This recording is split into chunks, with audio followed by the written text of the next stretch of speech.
Good morning students. Last క్లాస్లో మనం DC Motors అనే టాపిక్ అనేది స్టార్ట్ చేసుకున్నాం.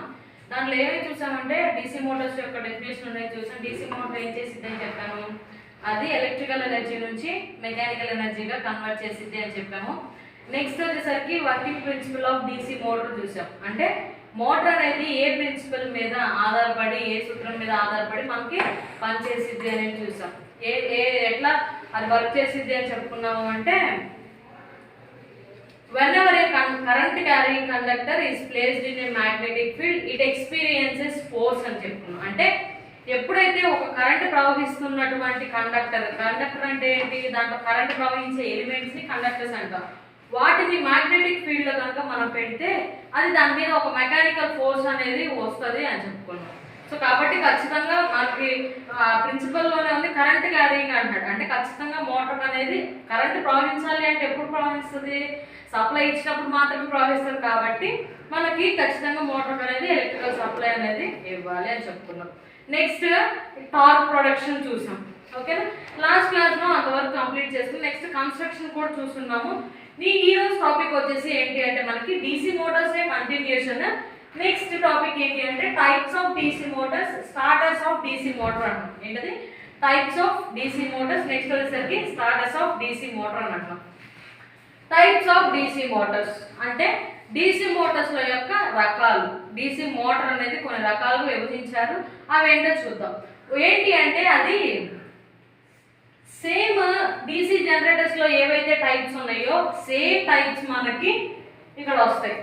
ఏంటి, separately excited, self excited. Excitation అంటే ఏమని చెప్పుకున్నాం, మ్యాగ్నెటిక్ ఫీల్డ్ ఉత్పత్తి అవ్వడానికి మ్యాగ్నెటిజం కి సపరేట్ గా సప్లై కనుక ఇస్తే సపరేట్లీ ఎక్సైటెడ్ అనుకున్నాం. అదే సెల్ఫ్ ఎక్సైటెడ్ అని చెప్పాం. సెల్ఫ్ ఎక్సైటెడ్ అంటే దానికే సప్లై కనుక వస్తే దాన్ని సెల్ఫ్ ఎక్సైటెడ్ అనుకున్నాం కదా. సో ఇక్కడ సెల్ఫ్ ఎక్సైటెడ్ డీసీ మోటార్స్ లో మనకి ఎన్ని టైప్స్ ఉన్నాయంటే, సేమ్ డీసీ జనరేటర్స్ లో లాగానే షంట్ మోటార్స్, సెకండ్ వచ్చేసరికి సిరీస్, మూడు వచ్చేసరికి కాంపౌండ్. ఏంటది, ఫస్ట్ షంట్ మోటార్స్, సెకండ్ వచ్చేసరికి సిరీస్, థర్డ్ వచ్చేసరికి కాంపౌండ్ అంటున్నాం. సో ఆల్రెడీ ఈ టాపిక్ మనం డీసీ జనరేటర్స్ లో డిస్కస్ చేసుకున్నాం కాబట్టి కొంచెం కొంచెం తక్కువగా చూసుకుందాం. ఒక ఫస్ట్ ఏమంటున్నాడు అంటే షంట్ అంటున్నాడు. ఏమంటున్నాడు, షంట్ మోటార్. షంట్ మోటార్ అంటే ఏం లేదు, ఈ కన్స్ట్రక్షన్ చెప్పుకున్నప్పుడు మోటార్స్ ఏమేమి పార్ట్స్ ఉంటాయని చెప్పాను, ఆర్మేచర్ ఉంటుంది అని చెప్పాను, ప్లస్ ఫీల్డ్ ఉంటుంది అని చెప్పాను.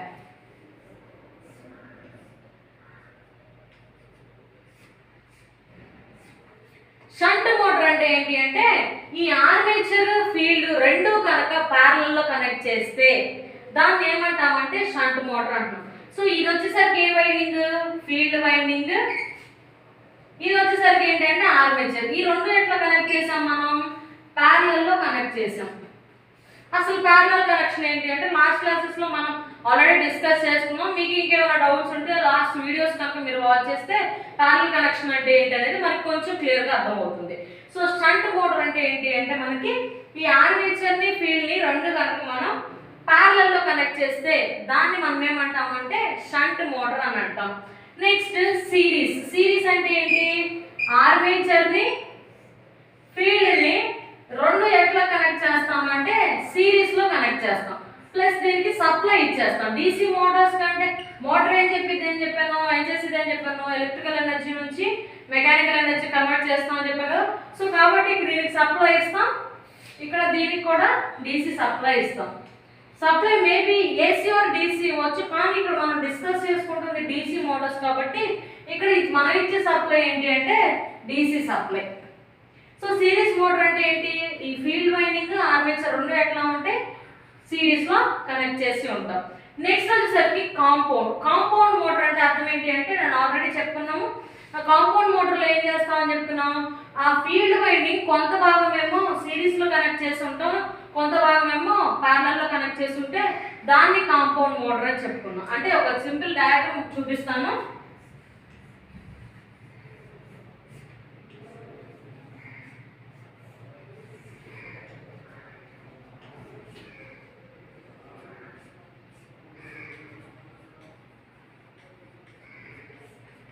చూడండి, ఇది కాంపౌండ్ మోటార్. కాంపౌండ్ మోటార్లో మనం ఏం చెప్పాం, కొంత ఫీల్డింగ్ వైండింగ్ ఏమో సిరీస్ లో కనెక్ట్ చేస్తాం, కొంత ఫీల్డ్ వైండింగ్ ఏమో ప్యారలల్ లో కనెక్ట్ చేస్తాం.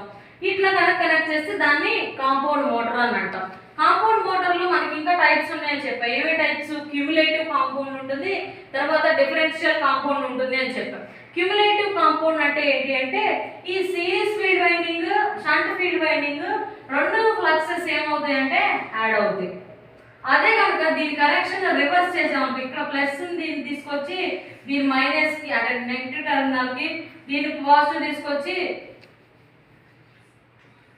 దీనికి ఇచ్చామనుకోండి, అప్పుడు ఏమైంది, ఈ ఫీల్డ్ ఫ్లక్స్ ని ఇది అపోజ్ చేస్తుంది. అట్లా కనుక కనెక్ట్ చేస్తే దాన్ని డిఫరెన్షియల్ కాంపౌండ్ అని అంటాం అని చెప్పుకున్నాం. సో కాబట్టి షంట్ మోటార్ అంటే ఏంటి అంటే, ఆర్మేచర్ ఫీల్డ్ రెండు ప్యారలల్ కలిపి సప్లై ఇస్తే షంట్ మోటార్ అంటాం. అయితే ఈ షంట్ మోటార్ యొక్క క్యారెక్టరిస్టిక్స్ ఎట్లా ఉంటాయి అంటే, ఇది కాన్స్టెంట్ స్పీడ్ కలిగి ఉంటుంది మనకి, ఓకేనా. కాన్స్టెంట్ స్పీడ్ ప్లస్ స్టార్టింగ్ లో టార్క్ అంటే ట్విస్టింగ్ ఫోర్స్ అనేది స్టార్టింగ్ లో 1.5 to 2 times of full load torque ఉంటుంది. అంటే సపోజ్ ఒక ఫుల్ లోడ్ వేసినప్పుడు 20 న్యూటన్ మీటర్ టార్క్ అనేది మనకి మోటార్ ప్రొడ్యూస్ అయ్యింది అనుకున్నాం. అయితే ఈ షంట్ మోటార్ కి స్టార్టింగ్ లో ఎట్లా ఉంటుందంటే 2 times ఎక్స్ట్రా ఉంటుంది. అంటే 2 into 20 స్టార్టింగ్ లో 40 ఉంటుంది. ప్లస్ ఇది కాన్స్టెంట్ స్పీడ్ ని కలిగి ఉంటుంది. ఏ లోడ్ అయినా అంటే లోడ్ తక్కువ ఉన్నా లోడ్ ఎక్కువ ఉన్నా ఆల్ లోడ్ కండిషన్స్ ఇది ఎట్లా ఉంటుందంటే, ఇది ఎట్లా బిహేవ్ చేసింది అంటే షంట్ మోటార్ అనేది మనకి కొంచెం కాన్స్టెంట్ స్పీడ్ అనేది మెయింటైన్ చేసింది. సో దీన్ని ఎక్కడ వాడతాము, షంట్ మోటార్స్ ఎక్కడ వాడతాము అంటే, మనకి టర్నర్లో లేత్ మిషన్స్ యూజ్ చేస్తాం, తర్వాత మనకి నార్మల్గా డ్రిల్ మిషన్స్ యూజ్ చేస్తాం, పంప్స్ యూజ్ చేస్తాం. వీటన్నిటిలో కూడా మనం షంట్ మోటార్స్నే యూజ్ చేస్తాం, ఓకేనా. సో షంట్ మోటార్ యొక్క అప్లికేషన్స్ ఏంటి అంటే, ఇది కాన్స్టెంట్ స్పీడ్ కలిగి ఉంటుంది కాబట్టి మనం ఎక్కడ యూజ్ చేస్తామంటే లేత్ మెషిన్స్, డ్రిల్లింగ్ మెషిన్స్, లేదా పంప్స్, ప్రింటింగ్ ప్రెసెస్ లో వాటిలో ఉపయోగిస్తాం. ఎందుకు వాటిలో ఉపయోగించాలంటే, ఇప్పుడు సపోజ్ డ్రిల్లింగ్ మెషిన్ అనేది మనకి కాన్స్టెంట్ స్పీడ్ తో రొటేట్ అవ్వాలి. సో దాని యొక్క క్యారెక్టరిస్టిక్స్ ని బట్టి మనం అనేది అప్లై చేస్తాం. నెక్స్ట్ సిరీస్ మోటార్ ఎక్కడ యూజ్ చేస్తామంటే దీని యొక్క క్యారెక్టరిస్టిక్ ని బట్టి యూజ్ చేస్తాం. సిరీస్ మోటార్ అనేది మనకి ఎట్లా దాని క్యారెక్టరిస్టిక్ కలిగి ఉంటుందంటే, హై స్టార్టింగ్ టార్క్ ని కలిగి ఉంటుంది, ఓకేనా. High starting speed or torque కలిగి ఉంటుంది ఎప్పుడు స్టార్టింగ్ లో. సో ఇది ఎక్కడ యూజ్ చేస్తాము అంటే, మనం ట్రైన్స్ లో యూజ్ చేస్తాం ఎక్కువ. ఇప్పుడు సపోజ్ ట్రైన్ ఉంది అనుకోండి, అంత లోడ్ ని లాగాలంటే దానికి ఎంత స్టార్టింగ్ లో ఎక్కువ టార్క్ అనేది కావాలి, ఎక్కువ స్పీడ్ అనేది కావాలి కదా. సో అట్లాంటి అప్లికేషన్స్ దగ్గర మనం స్పీడ్ ని హై స్టార్టింగ్ స్పీడ్ ఎక్కడైతే కావాలో అటువంటి అప్లికేషన్స్ దగ్గర మనం సిరీస్ మోటార్స్ ని వాడతాము. అయితే ఇది ఫుల్ లోడ్ వేయకుండా సిరీస్ మోటార్ కనుక మనం ఆన్ చేస్తే మనకి ఏమైందంటే బాగా హై స్పీడ్ తో తిరిగిపోయి మెషిన్ పాడయ్యే ప్రమాదం ఉంటుంది. కాబట్టి సిరీస్ మోటార్ ని ఎప్పుడూ కూడా మనం లోడ్ లేకుండా స్టార్ట్ చేయకూడదు. లోడ్ వేసి మనం సిరీస్ మోటార్ అనేది స్టార్ట్ చేస్తాం, ఓకేనా. నెక్స్ట్ కాంపౌండ్ అంటే ఏం చెప్పుకున్నాం ఆల్రెడీ, సిరీస్ ప్లస్ షంట్ నే కాంపౌండ్ అని చెప్పుకున్నాం కదా. అయితే క్యుములేటివ్ వచ్చేసరికి అదేమో షంట్ మోటార్ క్యారెక్టరిస్టిక్ నే కాన్స్టెంట్ స్పీడ్ కలిగి ఉంటుంది. ప్లస్ ఎప్పుడన్నా మనకి పవర్ సప్లై తీసేసాము అనుకోండి, అంటే నథింగ్ బట్ లోడ్ కట్ చేసాము అనుకోండి, సిరీస్ మోటార్లో లోడ్ లేకుండా ఆన్ చేయకూడదని చెప్పాక. కానీ క్యుములేటివ్ కాంపౌండ్ లో మనం ఏం చేస్తామంటే, అది ఎక్కడ యూజ్ చేస్తారంటే కోల్ కటింగ్ మెషిన్స్ లో యూజ్ చేస్తాం. ఎక్కడ యూజ్ చేస్తాం? Coal cutting machines. ఎందుకు కోల్ కటింగ్ మెషిన్స్ లో యూజ్ చేస్తామంటే చెప్తాను. ఇప్పుడు క్యుములేటివ్ కాంపౌండ్ అంటే ఏం చెప్పాము, కాంబినేషన్ ఆఫ్ షంట్ తర్వాత సిరీస్ అని చెప్పుకున్నాం కదా. అది షంట్ మోటార్ లాగా కాన్స్టెంట్ స్పీడ్ కలిగి ఉంటుంది. అంటే ఈ కోల్ ని కట్ చేసేటప్పుడు కాన్స్టెంట్ స్పీడ్ తో కట్ చేస్తూ ఉంటుంది. సపోజ్ ఈ మిషన్ ఈ పీస్ అనేది కట్ చేయడం అయిపోయింది, మోటార్ ఏం ఆగదుగా, పీస్ కట్ చేసి ఆగిపోయింది కానీ మోటార్ ఏం ఆగదు కదా. సిరీస్ మోటార్ చెప్పుకునేటప్పుడు ఏం చెప్పాం మనం, లోడ్ కండిషన్స్ అసలు లోడ్ లేకుండా ఆన్ చేయకూడదు. లోడ్ లేకుండా ఆన్ చేస్తే మెషిన్ పాడే ప్రమాదం ఉందని చెప్పాను కదా. కానీ ఇక్కడ దీన్ని లోడ్ లేకుండా కూడా ఆన్ చేయొచ్చు. ఎందుకు? సేఫ్టీగా షంట్ వైండింగ్ అనేది ఉంది కాబట్టి. సో ఈ కాంపౌండ్ మోటార్ని అది క్యూములేటివ్, డిఫరెన్షియల్ అని వచ్చేసరికి అది మాక్సిమం యూజ్ చేయము మనం ప్రాక్టికల్ అప్లికేషన్స్ వచ్చేసరికి. సో ఈ మూడు మనకి అప్లికేషన్స్ చూసుకున్నాం. ఏవేంటి? షంట్ ఏమో కాన్స్టెంట్ స్పీడ్ ఉంటుంది కదా, లేత్ మెషిన్స్, డ్రిల్ మెషిన్స్, లేకపోతే ప్రింటింగ్ ప్రెస్ మెషిన్స్, వీటిల్లో యూజ్ చేస్తాం. అదే సిరీస్ మోటార్ వచ్చేసరికి హై స్పీడ్, స్టార్టింగ్లో హై స్టార్టింగ్ స్పీడ్ ఉంటుంది కాబట్టి ఈ ట్రైన్ కూడా ఎక్కువ బలం స్టార్టింగ్లో లాగాలి కదా. సో కాబట్టి ఇట్లాంటి అప్లికేషన్స్లో మనం సిరీస్ మోటార్ని యూజ్ చేస్తాం. క్యూములేటివ్ కాంపౌండ్ వచ్చేసరికి కోల్ కటింగ్ మిషన్స్లో వీటిలో యూజ్ చేస్తాం. ఇంతవరకు టైప్స్ ఆఫ్ డీసీ మోటార్స్ అయిపోయింది. నెక్స్ట్ టాపిక్ వచ్చేసరికి ఏంటంటే స్టార్టర్స్ ఆఫ్ డీసీ మోటార్స్. అయితే నెక్స్ట్ టాపిక్ ఏం మాట్లాడుకుంటున్నాం? స్టార్టర్స్ ఆఫ్ డీసీ మోటార్ అన్నాం. స్టార్టర్ అంటే అర్థం ఏంటి? స్టార్ట్ అంటే అర్థం ఏంటి? మనకి ప్రారంభించడం. దేన్ని స్టార్ట్ చేస్తున్నాం అంటున్నాం? ఇక్కడ డీసీ మోటార్స్ని స్టార్ట్ చేస్తున్నాం అనుకుంటున్నాం. డీసీ మోటార్స్ని స్టార్ట్ చేయాల్సిన అవసరం ఏంటి? మనం ఇప్పుడు సపోజ్ ఫ్యాన్ ఉంది అనుకోండి, స్విచ్ చేస్తే ఆన్ అయింది, తిరుగుతుంది. లేదా ఏసీ ఉంది, ఫ్రిడ్జ్ ఉంది, లేదా వాషింగ్ మెషిన్ ఉంది, ఇవన్నీ ఏంటి? స్విచ్ ద్వారా కంట్రోల్ పెట్టుకుంటున్నాం కదా. సో స్విచ్ స్టార్టర్ ఒకటేనా అంటే కాదు మనకి. సో దీనికి స్టార్టర్ అంటాం. స్టార్టర్ అంటే ఏంటంటే డీసీ మోటార్ని ఒక ఎక్విప్మెంట్ ద్వారా మనం స్టార్ట్ చేయాల్సి ఉంటుంది. అది అసలు ఎందుకు యూజ్ చేస్తాము, ఆ ఎక్విప్మెంట్ ఏంటి అనేది ఇక్కడ చూద్దాం. స్టార్టర్ అంటే స్టార్ట్ చేయడానికి, డీసీ మోటార్ స్టార్ట్ చేయడానికి ఉపయోగిస్తారు, కానీ స్టార్టింగ్ పర్పస్ కాదు. దాని కొంచెం దాని మీనింగ్ ఏంటో చూద్దాం. Next starter of DC motor అంటాం. ఇప్పుడు మనకి డీసీ మోటార్ ఒకటి తీసుకున్నాం. నేను ఒక మోటార్ని తీసుకుంటున్నా. మోటార్ తీసుకొని ఇక్కడ స్విచ్ ఒకటి పెట్టుకున్నా. ఇది స్విచ్ సింబల్ కదా, డీసీ సప్లై ఇస్తున్నా. ఎందుకంటే ఇది డీసీ మోటార్ కదా మనం తీసుకుంటుంది, డీసీ సప్లై ఇస్తున్నా. ఇప్పుడు స్విచ్ ఆన్ చేశాను, నథింగ్ బట్ ఇక్కడ కాంటాక్ట్ అనేది క్లోజ్ అయ్యింది. కరెంట్ ఎక్కడి నుంచి వెళ్ళిద్ది? ఇక్కడ పాజిటివ్ నుంచి ఇట్లా మోటార్కి వెళ్ళిద్ది. మోటార్కి వెళ్ళినప్పుడు ఇది మోటార్ వేయగానే మనం రొటేట్ అయిద్దా? రొటేట్ అవ్వదు కదా. ఎప్పుడు రొటేట్ అయింది? Current carrying conductor displace in magnetic field. Magnetic field పెట్టినప్పుడు ఆ కరెంట్ మ్యాగ్నెటిక్ ఫీల్డ్ గుండా ప్రవహించినప్పుడు ఆ కండక్టర్ రొటేట్ అయితే అని చెప్పుకున్నాం కదా. సో ఇది జరగడానికి కొంచెం టైం పట్టింది. అసలు స్విచ్ చేయగానే మోటార్ ఏమైనా తిరుగుతుందా? తిరగట్లేదు. తిరగనప్పుడు మోటార్ యొక్క స్పీడ్ ఎంత? 0. స్పీడ్ ఎంత లేదా చూపించేది? స్పీడ్ ఎంత? 0. Next EB is equal to 0 అంటున్నాం. ఈబీ అంటే ఏంటి? Back EMF. బ్యాక్ ఈఎంఎఫ్ అంటే ఏం చెప్పాను? జనరేటర్లో మనకి కండక్టర్ మ్యాగ్నెటిక్ ఫీల్డ్లో ప్లేస్ చేసినప్పుడు ఈఎంఎఫ్ అనేది ఉత్పత్తి అయితే చెప్పాగా. సేమ్ కాన్సెప్ట్ మోటార్లో అప్లై అయింది. ఇక్కడ మ్యాగ్నెటిక్ ఫీల్డ్ ఉంది, కండక్టర్ ఉంది, దానివల్ల ఆర్మేచర్లో కొంత ఈఎంఎఫ్ అనేది ఉత్పత్తి అవుతుంది. ఆ ఉత్పత్తి అయిన ఈఎంఎఫ్ మెయిన్ సప్లైని తగ్గిస్తుంది అని చెప్పుకున్నాం కదా. ఇక్కడ అసలు కండక్టరే రొటేట్ అవ్వట్లా, నథింగ్ బట్ స్పీడ్ మనకేం లేదు. కండక్టర్ రొటేట్ అవ్వనప్పుడు మనకి ఈఎంఎఫ్ ఏమన్నా ప్రొడ్యూస్ అయిద్దా?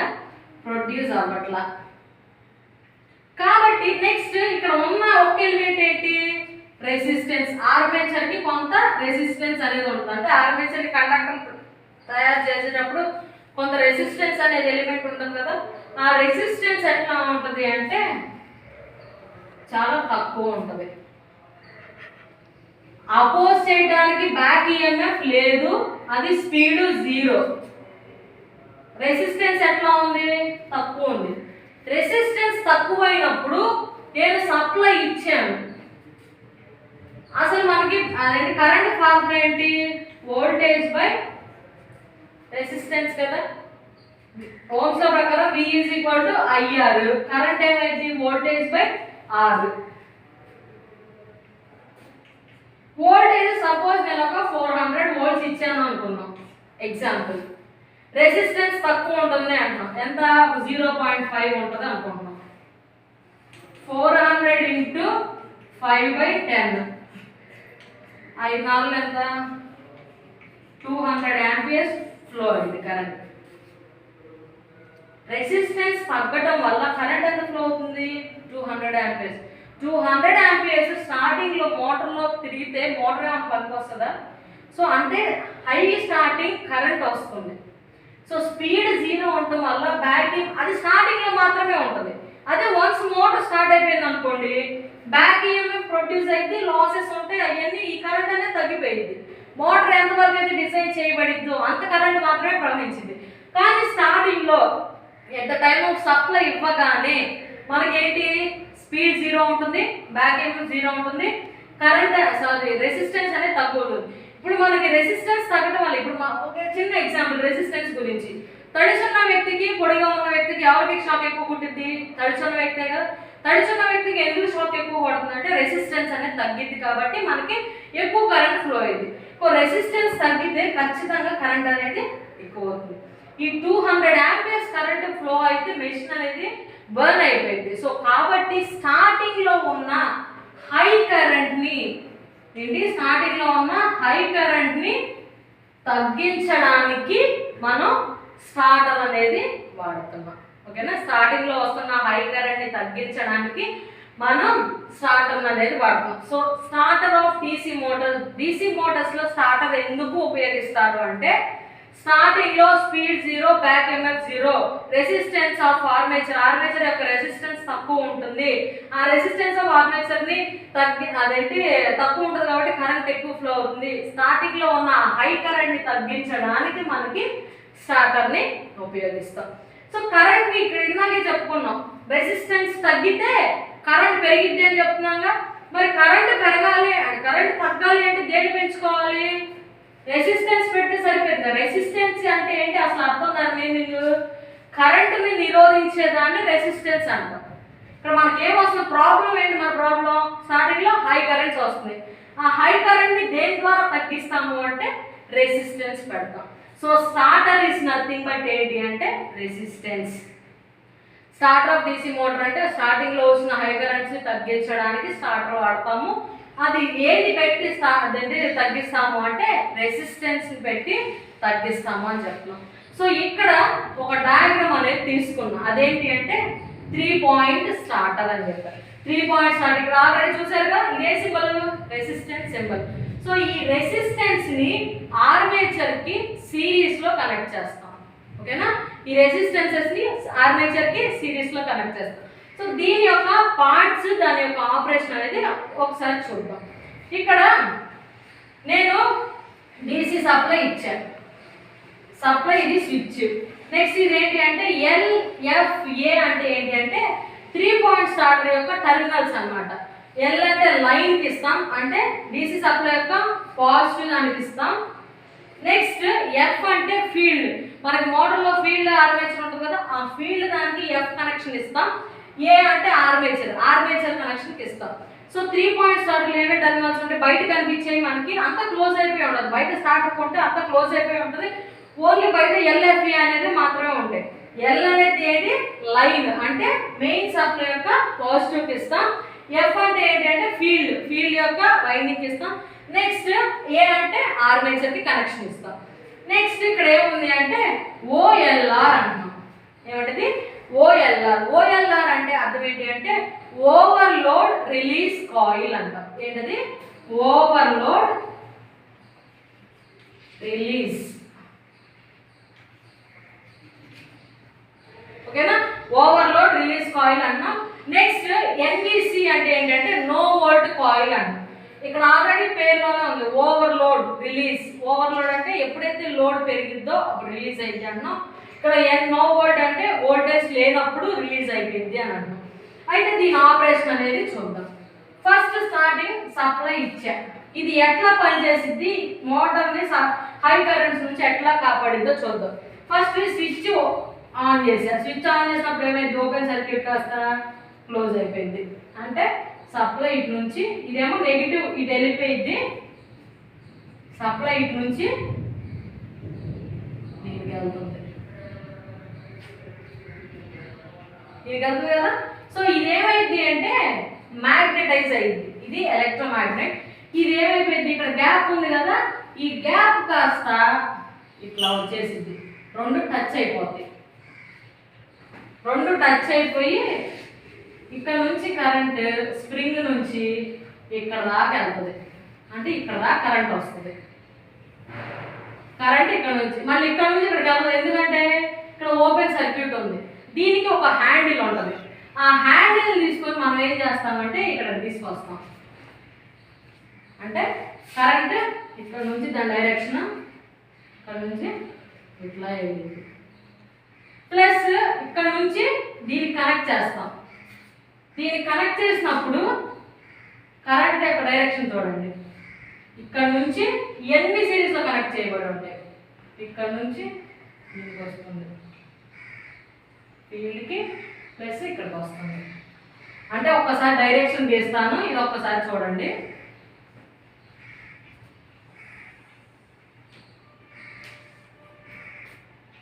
ఇది కరెంట్ యొక్క డైరెక్షన్.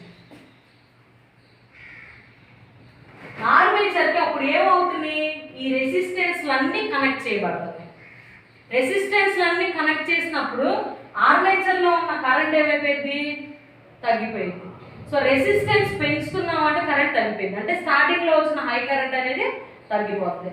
సో మరి ఇది ఇంతే ఉంచితే మోటార్ అనేది ఎక్కువ స్పీడ్ తిరగదు. కాబట్టి మళ్ళీ ఈ స్టడ్ని, ఈ హ్యాండిల్ని కొంచెం ముందుకు పంపిస్తాం. కొంచెం ముందుకు పంపిస్తే కాంటాక్ట్ ఇక్కడ ఉంది, ఇది కట్ అయిపోయింది, ఇంకా దీనికి సంబంధం లేదు, ఈ రెసిస్టెన్స్ యాడ్ అవుతుంది. నెక్స్ట్ ఇక్కడ నుంచి కరెంట్ ఇక్కడ నుంచి మళ్ళీ ఈ రెసిస్టెన్స్ అంతా ఆఫర్ అయింది. అట్లా అట్లా ఈ హ్యాండిల్ జరుపుకుంటా ఎక్కడికి వెళ్తామంటే ఇక్కడ దాకా తీసుకొస్తాం. మనం కరెంట్ని ఎప్పుడు కంట్రోల్ చేయాలి, స్టార్టింగ్లో మాత్రమే కంట్రోల్ చేయాలి కదా. సో ఈ హ్యాండిల్ అంతా తీసుకొచ్చి స్టార్టింగ్లో జస్ట్ హ్యాండిల్ పట్టుకొని ఇట్లా అంటాం. ఇట్లా అన్నప్పుడు ఏమైంది, ఈ హ్యాండిల్ వచ్చేసి ఇక్కడ ఉంటుంది. మరి ఈ హ్యాండిల్ని ఇక్కడ ఎవరైనా పట్టుకునేది అంటే నో వోల్ట్ కాయిల్ అనే దాన్ని పట్టుకుంటాం. అంటే ఇక్కడ ఇదేముంటుంది అంటే సాఫ్ట్ ఐరన్ పీస్ ఉంటుంది. ఇది ఒక ఎలక్ట్రోమాగ్నెట్ ఐరన్ పీస్ని ఏం చేసిద్ది, అట్రాక్ట్ చేసిద్ది కదా. సో సప్లై ఉన్నంత సేపు ఇది మ్యాగ్నెట్ లాగా పనిచేసింది కదా. సప్లై ఉన్నంత సేపు దీని హ్యాండిల్ని పట్టుకొని ఉంటుంది. ఇప్పుడు స్టార్టింగ్లో ఏమో రెసిస్టెన్సెస్ ఆఫర్ అయినాయి, కానీ వన్స్ స్టార్ట్ అయిన తర్వాత మోటార్ రన్ అవుతున్నప్పుడు ఈ రెసిస్టెన్సెస్ ఏమీ ఆఫర్ అవ్వవు దానికి. సో నార్మల్గా మోటార్ అనేది తిరిగితే ఇక్కడ సప్లై ఎట్లా ఉంటుంది అంటే ఇటు నుంచి ఇట్లా వెళ్ళింది. సో స్టార్టింగ్లో మాత్రం రెసిస్టెన్సెస్ ఆఫర్ అయింది. మనం స్టార్టింగ్లోనే కదా కరెంట్ని తగ్గించాల్సింది. సో కాబట్టి స్టార్టింగ్లో కరెంట్ తగ్గించేసిన తర్వాత ఈ హ్యాండిల్ అనేది దీనికి పట్టుకొని ఉంటుంది. ఇప్పుడు ఎప్పుడైనా కరెంట్ పోయింది లేదా ఫీల్డ్ ఏదైనా ప్రాబ్లం వచ్చింది, అప్పుడు ఏమైంది, దీనికి సప్లై వెళ్ళిద్దా, వెళ్ళదు. సప్లై వెళ్ళినప్పుడు ఇది ఎట్లా పనిచేయదు, మ్యాగ్నెట్ లాగా పనిచేయకుండా దీన్ని ఏం చేస్తుంది అంటే హ్యాండిల్ని వదిలేసిద్ది. హ్యాండిల్ని వదిలేసినప్పుడు ఇది వచ్చేసి మళ్ళీ సేమ్ పొజిషన్కి వెనక్కి వచ్చేసింది. ఈ విధంగా మనం 3 పాయింట్ స్టార్టర్ అనేది ఉపయోగిస్తాం. ఇది ఏ మోటార్స్కి వాడతాం అంటే షంట్ మోటార్స్కి వాడతాం, ఓకేనా. సో షంట్ 3 పాయింట్ స్టార్టర్ దేనికి ఉపయోగిస్తాం అంటే షంట్ మోటార్కి ఉపయోగిస్తాం. దీంట్లో 3 పాయింట్స్ ఉంటాయి, LFA. L అంటే లైన్కి మెయిన్ సప్లైకి ఇస్తాం, F అంటే ఫీల్డ్, A అంటే ఆర్మేచర్. ఇక్కడ రెండు గుర్తు పెట్టుకోవాల్సింది. ఎప్పుడన్నా ఓవర్ లోడ్ ఎక్కువైపోయింది అనుకోండి, ఇది కూడా ఈ మ్యాగ్నెటిజం పోయింది. మ్యాగ్నెటిజం పోయినప్పుడు దీనికి సప్లై వెళ్ళిద్దా, వెళ్ళదు. దీనికి సప్లై వెళ్ళినప్పుడు హ్యాండిల్ని మళ్ళీ వెనక్కి వదిలేసింది. ఈ విధంగా మనకి 3 పాయింట్ స్టార్టర్ అనేది ఆఫర్ అయింది. ఈ 3 పాయింట్ స్టార్టర్ స్టార్టింగ్లో మాత్రమే ఈ రెసిస్టెన్సెస్ అనేవి మనకి ఆర్మేచర్ కనెక్ట్ అవుతాయి. వన్స్ మోటార్ స్టార్ట్ అయిపోయిన తర్వాత ఈ రెసిస్టెన్సెస్ ఏవి కూడా మోటార్కి కనెక్ట్ అవ్వవు, ఓకేనా. ఇది 3 పాయింట్ స్టార్టర్ అన్నమాట. సో ఈ రోజు క్లాస్లో మనం 2 టాపిక్స్ చూసాం, టైప్స్ ఆఫ్ DC మోటార్స్ చూసాం. ఆ టైప్స్ చూసిన తర్వాత దాని యొక్క అప్లికేషన్స్ ఎక్కడెక్కడ వాడతాం అనేది చూసాము. నెక్స్ట్ వచ్చేసరికి starters of DC motor. Starter ఎందుకు ఉపయోగిస్తాం, స్టార్టింగ్లో వచ్చిన హై కరెంట్ని తగ్గించడానికి స్టార్టర్ ఉపయోగిస్తాం. అది దేని ద్వారా తగ్గిస్తాం అంటే రెసిస్టెన్స్ని బట్టి తగ్గిస్తామని చూసాం. 3 పాయింట్ స్టార్టర్ యొక్క కనెక్షన్ చూసాం, దాంట్లో ఏమేమి టెర్మినల్స్ ఉంటాయో చూసాం, వాటి యొక్క ఉపయోగాలు చూసాం, దాని యొక్క ఆపరేషన్ చూసాం. ఓకే, నెక్స్ట్ క్లాస్లో మనం ఈ DC మోటార్స్లో ఉన్న ఇంకో కొన్ని టాపిక్స్ని కంటిన్యూ చేద్దాం. ఈ టాపిక్స్ అయిపోయిన తర్వాత మనం బిట్స్ దగ్గరికి అనేది వెళ్దాం, ఓకేనా. Thank you.